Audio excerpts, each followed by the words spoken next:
Finally India की तरफ से भी एक ऑफिशियल स्टेटमेंट आ गया है कि सीज फायर स्टार्ट हो चुका है, यानी कि इंडिया पाकिस्तान दोनों की तरफ से अब कोई भी बॉम्बिंग, कोई भी शेलिंग, कोई भी एग्रेशन नहीं होगा।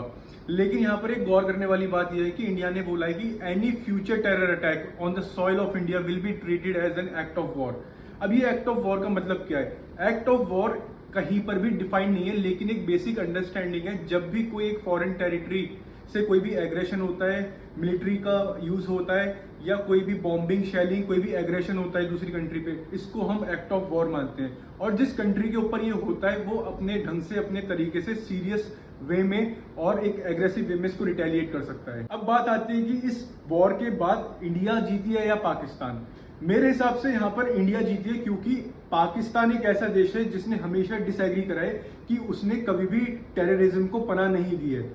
लेकिन सबसे दिलचस्प बात यह है कि अब भी जब सीज फायर हुआ है तो इंडिया का ऑफिशियल स्टेटमेंट यही है कि अगर कोई भी टेरर, यानी कोई भी आतंकवादी हमला हिंदुस्तान के जमीन पर, उनकी सॉइल पर हुआ, तो हम ये मानेंगे कि ये एक एक्ट ऑफ वॉर है जो कि एक कंट्री ने कराया है।